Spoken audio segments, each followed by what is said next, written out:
So let's get started with just asking yourself, how many times have you told yourself, I know what to do, I just don't do it? Well, you're not lazy, you're not broken, you're just trying to change in a world that's working against you. And for those of you who are new today, I'm Kelli Nelson, and I'm not here to preach perfection or hand you another list of unrealistic goals. I'm here to help you build a life that feels like your own, one that supports your energy, your joy, and your peace of mind. This series is designed to meet you exactly where you are because I know what it feels like to be overwhelmed, exhausted, stuck in patterns that don't serve you. And I also know that change is possible, not overnight, not from a single decision, but from small, meaningful shifts that add up to something much more powerful. Now, last week we laid the foundation. We talked about the science behind habits, behaviors, and mindset, why we do what we do, even when we don't want to. I introduced you to something called the blue zones. These are 5 regions around the world where people live longer, healthier, and more joyful lives. Now, if you missed it, don't worry. Just know that it offered some insights you probably won't want to miss again. But today we're going to dive into one of the biggest reasons why change feels so hard, and that is willpower. Renowned social psychologist Roy Baumeister has dedicated his career to studying self control and decision making. And one of his most well known studies involved 2 groups of participants. One allowed to eat freshly baked cookies, and the other was instructed to resist the cookies and instead eat radishes. Afterward, they were given an impossible puzzle, and the cookie group persisted through it, while the radish group gave up faster. Why was this? What he decided, or what he surmised from this, is that because the effort it took to resist the cookies had already depleted their willpower, they didn't have anything more to give. Willpower, it turns out, isn't just an infinite resource. It gets used up. So when you spend all of your time and energy on trying to resist, then you're going to run out of that juice. And when your entire strategy depends on it, you're almost guaranteed to burn out. So that brings us back to these blue zones. In the blue zones, people don't try to be healthy. Their environment makes it easy. They walk because they live in walkable villages. They eat simply because fresh, unprocessed foods are the norm. They rest because their culture values rest. They connect with others because community is just woven into their daily lives. They aren't making dozens of daily choices to stay on track because the track is already there. But let's be real, we don't live in a blue zone. We live in a culture that glorifies hustle and productivity, that sells fast food and convenience over nourishment, that leaves us isolated, stressed, and constantly juggling more than we can carry. So if you've tried and failed to maintain a healthier lifestyle, if the gym membership went unused, the diet didn't stick, the sleep routine unraveled, it's not because you're broken. It's because you're trying to create change in an environment that wasn't built to support it. So let's let that sink in a little bit. Willpower is what we reach for when nothing else is in place. And sure, it might get you through the day, maybe even a week, but eventually it runs out because willpower is a limited resource. It fades the moment stress shows up, when you're tired and when life gets loud. Structure, on the other hand, doesn't fade, it holds. Not rigid routines or strict plans that fall apart the second life shifts, but gentle structure, thoughtful, flexible design that supports the kind of life you actually want to live. It's the difference between fighting against your habits every day and designing a life where the healthier choice becomes the easier one. Because here's what we know from the research: most of your behavior isn't based on decision making, it's based on default. Your brain loves efficiency, it leans on patterns, and over time, these patterns become your lifestyle. That's why willpower doesn't work long term. It's not stronger than your environment. It's not stronger than the habits you've rehearsed for years. And that's the real shift from trying harder to setting yourself up to win. And that's exactly what we see in the blue zones, not as a theory, but as a way of life. So if you imagine what life might be like for these people in the blue zones, in Sardinia, a man in his 70s wakes up with sunrise. He walks to the village bakery, not for steps or calories, but because that's how his day begins. He chats with the baker, exchanges news about a neighbor, and picks up a fresh bread. Later, he tends a small garden behind his house, not to stay active, but because it's just part of lunch. He'll have a glass of wine and a bowl of minestrone seasoned with herbs he grew himself. In the late afternoon, he rests, not because he's lazy, but because rhythm is honored. In Okinawa, another area of the blue zone, a group of women in their 80s meets after breakfast to laugh, talk, and cook together. They've been part of the same moai, a social support group, for decades. They prepare simple foods, sweet potatoes, tofu, vegetables grown nearby. They eat slowly with gratitude and stop when they're about 80% full because that's their custom, not a rule. In Nicoya, Costa Rica, another one of the blue zones, an older couple walks together at dusk, stopping to greet neighbors along the way. Their children and grandchildren often live nearby or visit daily. Dinner is modest, often beans, squash, and corn tortillas, but shared and unrushed. They don't have gym memberships or fitness trackers. They don't meal prep or write gratitude lists or worry about macros. Their environments are structured around movement, connection, rest, and nourishment without needing to fight for it. And that is what Roy Baumeister saw so clearly in his research, that most of our behavior isn't about conscious effort. It's about what our environment makes easy. In the blue zones, their structure is their willpower. They don't wake up wondering how to stay on track. They're already on it because the path was laid years ago by tradition, by rhythm, by community. And that's what we can begin to build too, not by moving to Sardinia or Nicoya, unless of course you want to, but by becoming intentional designers of our own environments and daily rhythms, one choice at a time. But let's be honest, most of us don't live like that.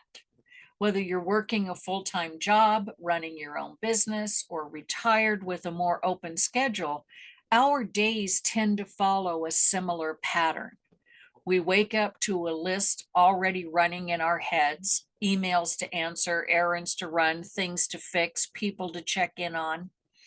Meals are often out of habit, boredom, or convenience, not because we're truly hungry or connected to what our body needs. We spend hours sitting, scrolling, multitasking, busy, but not necessarily fulfilled. Rest feels unearned. Joy feels indulgent. And Even with more flexibility, many of us still feel exhausted, scattered, or just unsure of what we should be doing with our time. We try to do better by downloading another app, buying another planner, or watching a YouTube video on productivity. But the truth is, we're still swimming upstream because nothing in our environment is built to support well being. It's built for speed, convenience, and distraction. And this is what Roy Baumeister's research revealed so clearly. Our daily actions, good or bad, aren't driven by discipline, they're driven by design. So if your current lifestyle feels out of sync, it's not because you're broken, it's because your environment isn't helping you. And that's where we shift, not by chasing perfection, but by choosing alignment. By learning how to gently restructure your world, your habits, your routines, your surroundings, so that the life you want becomes the path of least resistance. That's where what we're going to begin doing right now. Because once you start blaming yourself, once you understand it's not a lack of willpower, but a lack of structure and support, you can stop trying to force change and start designing a life that helps you follow through without the fight. But let's be clear, this isn't just about changing what you do, it's about understanding why those patterns exist in the first place. Last week, we talked about the habit loop: cue, routine, reward, and how over time your environment, your behaviors, and your mindset have wired your brain to respond in automatic ways. Those patterns don't just disappear because you've decided to do better. No amount of willpower will override a lifetime of conditioning, especially when you're stressed, tired, or emotionally triggered. And when we do give in to old habits, we tend to feel guilty. That guilt creates shame. The shame reinforces the belief that we're not strong enough. And that belief keeps us stuck in the very loop we're trying to escape. But here's the truth: it's not your fault. You were never meant to go head to head with your nervous system, your environment, and decades of autopilot, armed with nothing but willpower. That's why we shift from judging the habit to redesigning the system. And no, you don't have to move to Okinawa or Sardinia to make that happen. You can start right where you are with the life you already have. The key is to remove friction, add support, and make one intentional shift at a time. Now, that might look like putting your walking shoes by the door, or turning off your phone an hour earlier, or keeping nourishing snacks where you can see them. Choosing one moment of pause each day to just breathe and reconnect with yourself. These are small shifts, they're simple, but they're rarely easy because we're not just changing habits, we're rewiring identity. And that starts with consistent, thoughtful action. So let's move into that now. Here are 5 action steps that you can start applying right now. The first one is name where you get stuck. Maybe it's that moment in the afternoon when you suddenly crave a snack you're not even hungry for. Maybe it's late at night when you feel too wired to sleep, so you scroll until your eyes burn. Or maybe it's the loneliness that creeps in on the weekends when everyone else seems to be busy or connected. Whatever it is, call it out. The second step is to trace the pattern. What leads up to that moment? Is it boredom, a draining conversation, a string of tasks with no break? Start to notice the cues that set the habit in motion. The third step is to remove one point of friction. In, in Instead of searching through your closet looking for your walking shoes, place them by the door. Instead of trying to keep track of how many ounces of water you're drinking each day, get a larger water bottle, a pretty one that makes you smile when you reach for it. Little changes like this have a big impact. The fourth step is to create one point of ease or joy. Maybe it's turning on your favorite playlist while making breakfast, or sitting outside for 5 minutes with your coffee, or texting a friend first thing in the morning to say good morning. Joy fuels consistency.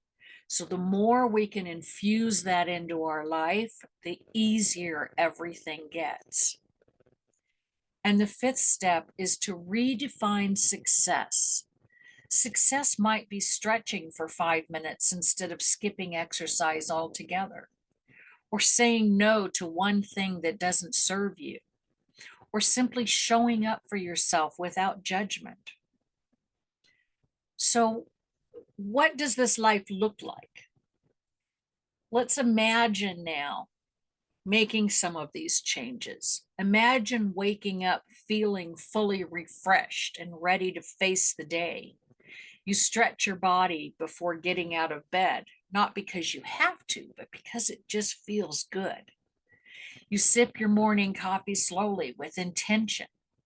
You eat when you're hungry, and your meals actually taste good and satisfy you. You move your body. You laugh more. You rest without guilt. You connect more. Everything that you do just feels more intentional, and it brings you energy, not punishment. You finally feel like you're living a life that supports you, not one you're constantly trying to escape from. This is your version of a blue zone. It won't look like anyone else's, and it doesn't need to. It's about creating a lifestyle that nurtures your body, your mind, and your spirit. Now, over these past 2 weeks, you've taken powerful action steps. You were with us last week. You became aware of your daily routines, identified where autopilot takes over. Notice how your environment influences your choices. Maybe you've journaled your emotional triggers and default reactions. You've chosen one small habit to shift. Now, this week, we're looking at naming where you get stuck, tracing the patterns, removing one point of friction, create one point of ease or joy, and redefining what success looks like. These steps all sound very simple, but simple doesn't mean easy, does it? And the reason why is because they go against a lifetime of conditioning, because we've built habits in a world that's constantly pulling us away from what matters. Now, you can do this alone, but let's be honest, life is hard. Do you really want to make it harder? What would it feel like to finally stop starting over? To wake up and realize that your habits, your choices, even your environment were finally working for you. Trying to overhaul your lifestyle with nothing but grit is the definition of burnout. Doing the same thing over and over, expecting a different result, that's the definition of insanity. And if something inside of you whispered, "This is exactly what I needed," I want to invite you to take the next step. Book a free strategy call, and we'll talk through what's working, what's not, and what your version of a blue zone could look like right now, starting now. This isn't about perfection. This is about a plan that fits your real life. I'll put the link in the chat. You can schedule a strategy call with me today. I'd love to hear your story. You don't have to keep starting over. You just have to start with support. Well, I want to thank you. That was all I had today. I hope you got something from this. And please start reflecting on where you are right now in your lifestyle. What does a perfect life look like for you? What does your blue zone look like for you? And start looking at the things that you can do to make it better. And like I said, please schedule a strategy call. There's no pressure. You don't have to worry about anything. We'll just talk about it. Let's talk about where you are and where you want to be and how you can get there with what you have right now, where you are right now.